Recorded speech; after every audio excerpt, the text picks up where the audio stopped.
The buzzing of my phone jolted me awake at 3:17 a.m. Not the usual buzz of a text or call, but that distinct pattern of a security alert. In my groggy state, I almost dismissed it, but something made me look closer. The notification was from an app I'd never installed, Secure Track Alert, location data accessed. My name is Riley, and that notification was the first crack in the foundation of my perfectly ordinary life. I sat up in bed, careful not to wake Eric. He was sleeping soundly beside me, his back turned to my side as usual lately. The blue light from my phone cast strange shadows across our bedroom walls as I investigated the mysterious app. It wasn't visible on my home screen, but buried deep in my settings, I found it, Secure Track. Running quietly in the background for God knows how long. What the hell? I whispered, my fingers trembling slightly as I tapped through the unfamiliar interface. A map appeared, showing my movements from the past week, my daily drive to the high school where I teach, my Thursday coffee run with Sarah. Even my secret trip to that jewelry store where I'd been planning to buy Eric's anniversary gift. The bedroom suddenly felt too warm, too small. I slipped out of bed and padded down the hallway to the kitchen, passing Zoe's room where my 14-year-old daughter slept peacefully, unaware that her mother's world was starting to tilt on its axis. Under the harsh kitchen lights, I dug deeper into the app. There were more than just location tracks. My text messages, call logs, even my internet history had been monitored. Each discovery felt like another punch to the gut. Who would do this? Why? My hand shook as I reached for a glass of water. The house was dead quiet except for the soft hum of our refrigerator, making the whole situation feel even more surreal. I jumped when my phone buzzed again, another alert. Secure Track Alert, audio recording in progress. My blood ran cold. Audio recording?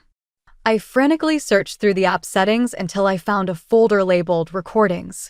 The newest file was from 2 days ago, my conversation with Sarah at the coffee shop. I don't know, Sarah, my own voice played back through the phone speaker, tinny and distant. Eric's been different lately. Working late, always on his phone.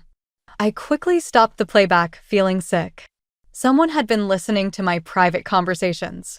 Someone had been tracking my every move. And given that this app needed physical access to install, the sound of footsteps upstairs made me freeze. They were heading toward our bedroom's ensuite bathroom, just Eric getting up to use the bathroom, like he did most nights. But for the first time in our 15 years of marriage, those familiar footsteps made my skin crawl. I quickly closed the app and deleted the alerts, my teacher's instincts kicking in. Don't show your hand too early. Gather evidence. Make a plan. My students would probably be shocked to know their Shakespeare-quoting English teacher was capable of such calculating thoughts. Back in bed, I laid awake listening to Eric's steady breathing, my mind racing.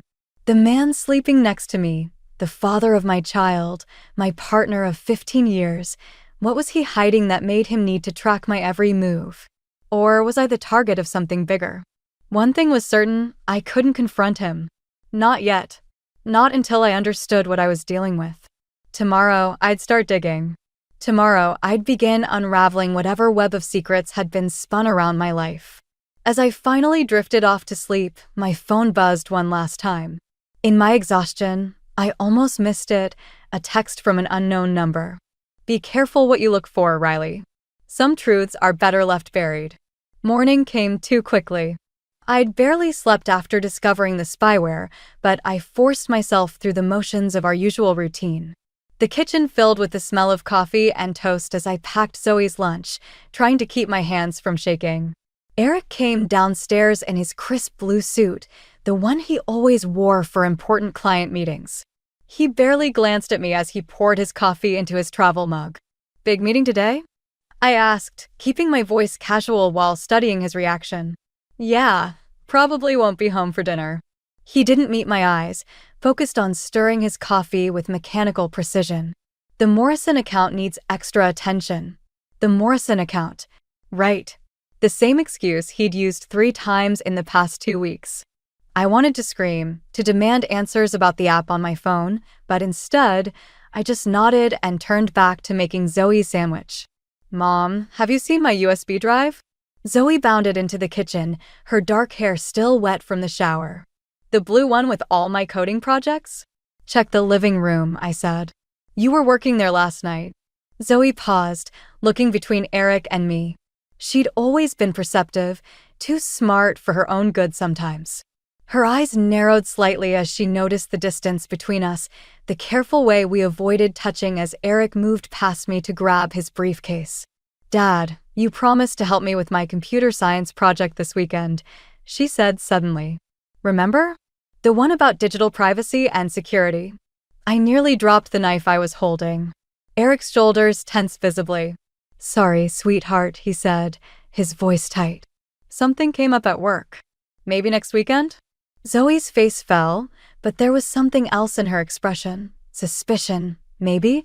Right. Work. Again. Eric kissed her forehead quickly, then headed for the door. Love you both, he called out, but the words sounded hollow, rehearsed. After he left, Zoe turned to me. Mom, what's going on? What do you mean? I busied myself cleaning up breakfast dishes. Dad's been weird lately. And you? She hesitated. You look like you haven't slept. Plus, you're washing that same plate for the third time. I set the plate down, forcing a smile. Just work stress, honey. You know how it gets during final season. Mom, I'm 14, not 4. Zoe crossed her arms. I know something's wrong. I heard you up last night. Before I could respond, my phone buzzed. Another secure track alert. I snatched it up before Zoe could see, but not before catching a glimpse of the message. Audio recording saved, kitchen, 7:15 a.m. I need to get to school early, I said, grabbing my purse. Teacher's meeting. Will you be okay taking the bus? Zoe's face closed off. Sure. Whatever. The drive to school was a blur. In the parking lot, I pulled out my phone and found Sarah's number. We'd been friends since college, and she worked in IT security. If anyone could help me understand what I was dealing with, it would be her. But before I could call, a new text arrived from the unknown number. Careful who you trust, Riley. Sarah might not be the friend you think she is. My blood ran cold. How did they know I was about to call Sarah? Unless... I looked around the parking lot, suddenly feeling exposed. The spyware must have access to my phone's camera too. A knock on my window made me jump. It was just Dennis from the English department, looking concerned. You okay, Riley? Meeting's about to start. Yeah, coming. I grabbed my things, mind racing. I couldn't trust my phone. Couldn't trust my husband. Maybe couldn't even trust my best friend. But worst of all, I was starting to see cracks in my relationship with Zoe, the one person I was trying to protect from all of this. As I walked into school, another text arrived. Smart girl, your daughter. Maybe she should look into that computer science project more carefully. Lots of interesting things to learn about digital privacy these days. It wasn't just a threat anymore. They were dragging my daughter into this. And that was my breaking point. I found Marcus Lee's office tucked between a laundromat and a Chinese takeout place. The private investigator's weathered face matched his worn leather chair as he reviewed the screenshots I'd taken of the spyware app. Secure Track Pro, he said, sliding his reading glasses off. High-end stuff. Not something you'd find on the regular market. Can you trace it? He nodded slowly. Already did. Purchase was made 6 weeks ago through a shell company. But here's where it gets interesting. He turned his computer screen toward me. The buyer used your home address for billing. My stomach lurched. Eric. Thing is, Marcus continued, clicking through several documents. The shell company's been busy. Regular payments to a rental property in Oakwood Heights. Nice place. Way too expensive for a single person unless someone else is helping with the rent. The words tasted bitter in my mouth. Bingo. He pulled up a photograph that made my world tilt sideways. Eric, leaving the building with a woman I'd never seen before. She was younger than me, stunning in that effortless way that made me suddenly aware of every wrinkle around my eyes. His hand rested on the small of her back with familiar intimacy. Vanessa Reed, Marcus said quietly. Works at Eric's firm. Junior partner, fast-tracked for promotion. My phone buzzed. Another secure track alert. I ignored it, focusing on the dates beneath the photos. These are from when he said he was working late on the Morrison account. There's more. Marcus hesitated. The spyware. It wasn't his idea. Based on the email trails I found, Vanessa pushed for it. She's been encouraging him to make a clean break. A clean break. My voice sounded strange, distant. From you and Zoe. He slid a folder across his desk. These are copies of everything I found, including. He tapped one document. A consultation with a divorce attorney. Last week. The fluorescent lights suddenly seemed too bright. The smell of Chinese food wafting through the wall made me nauseated. Why the spyware then? If he's planning to leave anyway? Insurance, maybe. Or control. People do strange things when they're living double lives. My phone buzzed again. This time I looked. Having fun with Marcus? Wonder what Eric would think about his wife meeting strange men in secret. I showed Marcus the message. His expression darkened. They're watching you right now. Probably through your phone's camera. He grabbed a post-it note and scribbled something. This is a burner phone number. Use it to contact me from now on. And Riley? His eyes met mine. Be careful. People who use surveillance like this. They're not playing games. Walking to my car, another text arrived. TikTok, Riley. How long before Zoe finds out her mother's sneaking around too? I sat in my car, hands gripping the steering wheel until my knuckles turned white. They were trying to gaslight me, make me doubt myself, make me feel guilty for investigating their betrayal. My phone rang. Eric. Hey, his voice was casual, practiced. Just checking if you can pick up Zoe today? Meeting's running late. Meeting. Right. I wondered if Vanessa was sitting next to him right now, maybe running her fingers through his hair the way I used to. Actually, I heard myself say, I have a meeting too. With the Morrison account. The silence on the other end was deafening. The Morrison account? His voice cracked slightly. Yeah. Funny thing about that account, Eric. They closed their business 6 months ago. I started my car. But hey, enjoy your meeting. Say hi to Vanessa for me. I hung up before he could respond, my heart pounding. Through the windshield, I caught my reflection, pale, scared, but something else too. Something harder. My phone lit up with his call again. I declined it, then pulled up the SecureTrack app. 2 could play at this surveillance game. If they wanted to watch me, fine. Let them see what happens when you back a teacher into a corner. Time to pay Vanessa Reed a visit. I didn't make it to Vanessa's apartment that day. Instead, I found myself sitting in my classroom during lunch, staring at a stack of unsigned permission slips for tomorrow's field trip. When Zoe appeared in my doorway, "You missed breakfast again," she said, dropping her backpack by my desk. "And Dad didn't come home last night." I forced a smile. He texted, "Late meeting." Stop. Zoe's voice cracked. Just stop lying to me. The fluorescent lights hummed overhead as we looked at each other. My daughter's face had lost its childhood softness somewhere in the past year, replaced by sharp angles and knowing eyes that saw too much. "I found something on Dad's laptop," she continued, pulling out her phone. "Remember when he asked me to help organize his work files last weekend?" My stomach dropped. Zoe. There were emails. Lots of them. To someone named Vanessa. She placed her phone on my desk, screen up. "He's planning to leave us, isn't he?" Before I could respond, a student appeared at the door. "Mrs. Thompson? Principal Warner needs to see you. He says it's urgent." In Warner's office, I found Eric waiting alongside the principal. My husband wore his courtroom smile, the one he used when he was about to destroy someone's credibility on the witness stand. "Riley," Warner began, looking uncomfortable. "Serious allegations have been made about inappropriate contact with a private investigator during school hours. And there are concerns about your emotional stability affecting your teaching performance." I felt the trap closing. Eric had beaten me to the punch, spinning the narrative his way. Of course he had. He was a lawyer. This was what he did for a living. "I'm concerned about you, honey," Eric said, his voice dripping with practiced concern. "The paranoid accusations, the secret meetings. This isn't like you. Let me help." Help? Like he'd helped by installing spyware on my phone? Like he'd helped by planning our divorce while playing happy families? "Mr. Thompson suggests taking a leave of absence," Warner added. "To sort things out." My phone buzzed. A secure track alert, probably recording this whole conversation. Recording how they were trying to paint me as unstable, paranoid, unfit to teach. Unfit to parent? I have documentation, I said quietly, of everything. Eric's smile flickered. Including the spyware you and Vanessa installed on my phone. The shell company. The apartment in Oakwood Heights. I turned to Warner. And recordings of every conversation I've had in the past 6 weeks, including with students and their parents. I wonder how the school board would feel about that level of privacy violation. Warner's face paled. Privacy violation? I'll email you the evidence, I said, standing. But right now, I need to talk to my daughter. She found your emails, Eric.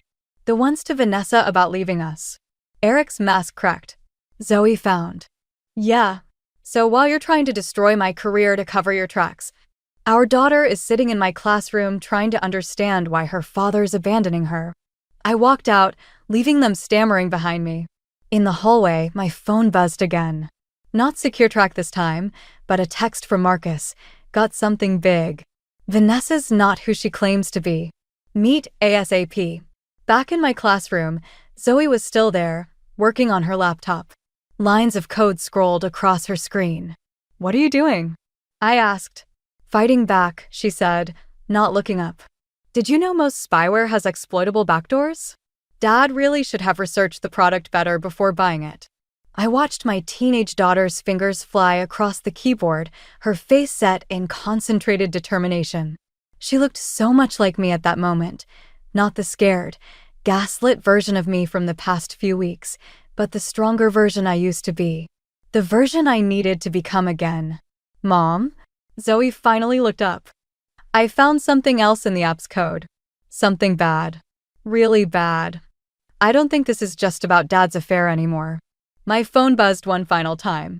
A new message, not from the unknown number this time, but from Vanessa herself. We need to talk. Your husband isn't the only one being blackmailed. Meet me tonight? It's not just spyware, Zoe explained, her laptop screen casting a blue glow across her face in Marcus Lee's dimly lit office. It's part of something bigger. Look at these network connections. Marcus leaned forward, squinting at the code. These IP addresses. They're routing through law firms across the state. Dad's firm isn't the only one involved, I said, remembering Vanessa's text about blackmail. How many, Zoe? 17 so far. All using the same spyware package, all connected to a central server. Her fingers flew across the keyboard. And get this, they're all handling high-profile divorce cases. Marcus whistled low. Surveillance footage, private conversations, location data. It's a goldmine for divorce settlements. My phone buzzed. Vanessa again. They're watching. Don't trust Eric. Meet me at Riverside Park, 30 minutes. It's a trap, Marcus said, reading over my shoulder. Probably. I grabbed my coat anyway. But she's scared. You didn't hear her voice in those recordings Zoe found. Mom, wait. Zoe turned her laptop toward me. Look at this email thread. Vanessa tried to back out 3 weeks ago. The next day, someone sent her this. The attachment showed Vanessa leaving a building I recognized, the women's shelter where I volunteered. She was helping a young woman inside, both looking over their shoulders. Her sister, Marcus said quietly, been hiding from an abusive ex for 6 months. Vanessa's been helping her stay off the grid. Until now. The pieces clicked into place. They're using her sister as leverage. Mom? Zoe's voice shook slightly. There's something else. Remember that college fund Dad started for me last month? My stomach dropped. What about it? The money. It's not mine. It's being funneled through shell companies, the same ones paying for the spyware. Dad's helping them launder money. The room spun slightly. Eric wasn't just having an affair or spying on me. He was part of something much darker, something that could destroy not just our marriage, but his career, his freedom, everything. My phone buzzed again. A video this time, showing Zoe walking home from school yesterday. The message below it was simple: back off or she's next. They're bluffing, Marcus started, but I was already heading for the door. Mom, stop. Zoe called after me. We need a plan. I have one. I turned back, seeing my daughter's worried face, so much older than her 14 years. I'm ending this. Tonight. Not alone you're not. Zoe grabbed her laptop. I can hack their network, shut down the spyware remotely. Give you a window. Absolutely not. It's too dangerous. More dangerous than you meeting Vanessa alone? She stood her ground, chin raised defiantly. They're already threatening me. At least let me fight back. Marcus cleared his throat. Kid's right. You need backup. I've got a friend in the FBI's cybercrime division. One call. No. I thought of Vanessa's sister, of all the other people being blackmailed. Not yet. If we spook them, people could get hurt. We need to know exactly what we're dealing with first. My phone buzzed one final time. A photo of Eric entering a building I didn't recognize, followed by TikTok. Your husband's about to make a deal that can't be undone. Choose wisely. I looked at my daughter, this brilliant, brave girl who refused to be a victim. At Marcus, who'd become more than just an investigator. My allies in this mess. Okay, I said finally. Here's what we're going to do. Zoe, you and Marcus work on accessing their network. But you stay here, where it's safe. I'll meet Vanessa, find out what she knows. And then? Marcus asked. I thought of all the lies, the manipulation, the threats against my daughter. And then we burn it all down. Every last bit of it. As I left the office, I heard Zoe's fingers already flying across her keyboard, and I smiled grimly. They thought they could threaten a mother's child? They were about to learn exactly how dangerous that could be. Riverside Park was deserted when I arrived, except for Vanessa sitting alone on a bench near the water. She looked different from the photos Marcus had shown me, smaller somehow, more fragile. They're watching, she said without looking at me. But Zoe's program worked. We have about 10 minutes before the spyware comes back online. I sat beside her, keeping my distance. Tell me about my husband's deal. It's not just Eric. Her hands trembled as she pulled out a USB drive. The firm's been running this scheme for years. They install spyware on their own clients' devices, gather dirt on both parties in divorces, then use it to manipulate settlements. The money laundering is just a bonus. My phone buzzed. A text from Zoe. Mom, something's wrong. Dad's not at the office. He's. The message cut off as a familiar voice spoke behind us. I really wished you'd stayed out of this, Riley. Eric stepped out of the shadows, and he wasn't alone. Two men in suits flanked him, their expressions cold and professional. The thing is, Eric continued, moving closer, you were never supposed to find the spyware. That was Vanessa's mistake. He shot her a disappointed look. She got sloppy. Like you got sloppy with the college fund? I stood, positioning myself between him and Vanessa. Money laundering through our daughter's account? That's low, even for you. It's called protecting our future. His smile didn't reach his eyes. Everything I did was for us. The firm's offering me partner, Riley. Real power. All I had to do was prove my loyalty. By spying on your own family? By showing I understand how the game is played. He gestured to the men beside him. Now we can handle this quietly. The firm's prepared to be generous. A clean divorce, full custody of Zoe, a comfortable settlement. All you have to do is walk away. My phone vibrated again. A single message from Marcus, FBI en route. Stall him. And if I don't walk away? Eric's face hardened. Then things get complicated. For everyone. He pulled out his phone, showing me a live feed of the women's shelter, including Vanessa's sister, and maybe even that bright future Zoe has in computer science. Would be a shame if she got caught hacking corporate servers. You'd threaten your own daughter? The words tasted like ash. I'm protecting her, teaching her how the world really works. He stepped closer, voice softening. Come on, Riley. Take the deal. We can all walk away from this. Behind me, Vanessa made a small, broken sound. I thought of her sister, of all the other families torn apart by this scheme. Of Zoe, watching her father reveal his true nature. You're right about one thing, I said quietly. This ends tonight. I pulled out my own phone, turning it toward him. On the screen, a live stream played, Eric's entire confession, broadcasting directly to Marcus's FBI contact and backed up to secure servers. Eric's face went white. You didn't come alone? I finished. Neither did you. Flashlights suddenly illuminated the park as FBI agents emerged from the darkness. Eric's professional friends disappeared like smoke, leaving him standing alone as agents converged. Riley, please, he begged, all pretense gone. Everything I did was for us. For Zoe. No. I watched as agents cuffed him. Everything you did was for yourself. My phone buzzed one final time. An unknown number. This isn't over. The firm protects its own. I looked at Eric being led away, at Vanessa crying with relief as agents assured her about her sister's safety. At the life I'd built crumbling around me. They were right. It wasn't over. The firm would retaliate. My career might be finished. Our savings were probably gone. And somewhere in Marcus's office, my teenage daughter had just watched her father choose power over family. But standing there in the dark, watching Eric's world collapse, I realized something important. Sometimes you have to burn everything down to see what's worth saving from the ashes. My phone buzzed again. Zoe, Mom, you okay? No, I wasn't okay. But for the first time in weeks, I knew exactly what I was fighting for. The holding cell at the federal building wasn't what I expected. Eric sat there in his expensive suit, somehow looking both powerful and pathetic under the fluorescent lights. 2 FBI agents stood outside, but they'd given us privacy for this conversation. You could have taken the deal, he said quietly.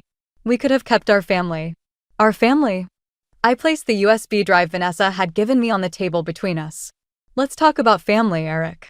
Let's talk about the 23 other families your firm destroyed this year alone. His jaw tightened. You don't understand how things work in my world. I understand perfectly. I slid printouts across the table, bank statements, emails, surveillance logs. You chose power over people, money over morality. And now you're choosing your firm over your daughter. Leave Zoe out of this. You brought her into this when you used her college fund to launder money. My voice stayed steady, even as my hands shook. When you threatened her future to protect your scheme. A knock at the door made us both jump. Zoe stood there, Marcus right behind her. I hadn't expected her to come, had tried to protect her from this moment. But the determined look in her eyes reminded me so much of myself. I want to talk to him, she said. Eric's face crumpled. Sweetheart. Don't. Zoe sat beside me, her laptop open. I found something in the spyware code. Something Mom doesn't know about yet. My heart stopped. Eric's face went pale. The program wasn't just recording conversations, Zoe continued, her voice trembling slightly. It was fabricating them. Creating fake evidence to use against your client's spouses. And Mom? They were building a case against you too. She turned the laptop toward us. Audio files filled the screen. Doctored conversations, manipulated photos, a complete fabricated history of inappropriate behavior with students. Insurance, Eric whispered. In case you ever discovered. In case I ever threaten your precious firm? The rage I'd been containing finally boiled over. You were going to destroy my career, take Zoe away from me? The firm required leverage on everyone involved. Even me. He reached for Zoe's hand, but she pulled away. I never wanted to use it. But you would have, Zoe said. Just like you used Vanessa's sister against her. Just like you're using everyone. A commotion outside drew our attention. Through the window, I saw Vanessa being led in by more agents, her face tear-streaked but determined. Behind her came a parade of suited men, senior partners from the firm, their facades of power crumbling as federal agents escorted them in. They're all turning on each other, Marcus said from the doorway. The whole house of cards is coming down. Eric stood abruptly, desperation in his eyes. Riley, please. I can still fix this. The firm has connections, resources. Stop. Zoe's voice cut through his pleading. Just stop lying. Mom found the spyware, but I found the truth. And I'm the one who cracked their encryption. Me. Your daughter. The one you were ready to sacrifice. She stood, gathering her laptop. I used to think you were the smartest person I knew. Now I realize you're just another bully who thought he could control everyone through their secrets. She turned to me. Can we go home now, Mom? Eric reached for her again. Zoe, everything I did was for yourself, she finished. Mom protected me. You just protected your power. As we turned to leave, Eric called out one last time. What happens now? I looked at my daughter, this amazing person who'd grown stronger through all this pain. At Marcus, who'd become a true friend. Even at Vanessa through the window, who'd finally chosen truth over fear. Now, I met Eric's eyes one last time. Now we rebuild. Without you. Walking out, Zoe slipped her hand into mine. Behind us, Eric's world continued to unravel, but ahead of us stretched something new, a future built on truth instead of secrets, strength instead of power, love instead of control. My phone buzzed one final time. A message from the school board, position secure. Evidence of firm's manipulation clear. When can you return to teaching? I smiled, squeezing Zoe's hand. We had a lot of healing ahead, but for the first time in months, the path forward was clear. 6 months later, I stood in our new apartment, watching Zoe set up her computer station in what used to be our dining room. The space was smaller than our old house, but somehow it felt more like home. Mom, Zoe called out, excitement in her voice. The cybersecurity program accepted me for their summer workshop. I moved to look at her acceptance email, remembering how different things had been half a year ago. The trial was still ongoing, but Eric had pleaded guilty to reduced charges in exchange for testimony against the firm. The scandal had rocked the legal community, exposing similar schemes at law firms across the state. My phone buzzed. A text from Vanessa. Coffee tomorrow? Sarah's coming too. We need your input on the shelter's new security system. That had been unexpected, how Vanessa had transformed from perceived enemy to ally. After everything settled, she'd thrown herself into helping other women escape controlling relationships, using her insider knowledge of surveillance tactics to strengthen the shelter's protection protocols. Think fast. Zoe tossed me a small package. Inside was a USB drive shaped like a key. It's clean, she added with a grin. I checked. We could joke about it now, but those weeks of discovering the spyware had changed us both. Zoe had channeled her pain into purpose, becoming the youngest intern at Marcus's new cybersecurity consulting firm. And I, Professor Thompson? A student's voice called from my laptop. Right. Office hours. Even through video chat, teaching felt different now. Better somehow. More real. Just a minute, I called back, then turned to Zoe. Dinner at 7? Sarah's bringing that pasta you like. Can't. Meeting Marcus and his FBI friend about the workshop curriculum. She paused, then added softly, Dad's sentencing is next week. The air thickened slightly. We'd both received letters from Eric, apologies, explanations, promises to do better. They sat unopened in my desk drawer. Some bridges, once burned, shouldn't be rebuilt. My phone buzzed again. An unknown number. You thought you won, but power always protects its own. I showed it to Zoe, who was already typing. Traced it. Just another angry ex-partner from the firm. Want me to forward it to Marcus? No. I deleted the message. Some people never learn that real power isn't about control. The doorbell rang. Sarah, early for our prep session. We were presenting at next month's educational conference about digital privacy in schools. Turns out my experience had value beyond just survival. Coming. I called out, but Zoe was already opening the door. She and Sarah had grown close, bonding over coding and their shared love of terrible science fiction movies. Hey, warrior women, Sarah said, dropping bags of takeout on the counter. Ready to change the world? I looked around our new home, at Zoe's workspace where she helped others protect their privacy, at the conference materials spread across my desk, at the friendship that had grown between Sarah and Vanessa as they worked to strengthen the shelter's security. You know what's funny? I said, grabbing plates. When this all started, I thought it was about revenge. About making Eric pay for betraying us. But it wasn't, Zoe finished, setting up her laptop. It was about choosing who we wanted to be after the betrayal. Sarah raised an eyebrow. When did you get so wise, kid? When my mom showed me that strength isn't about having power over others. Zoe smiled at me.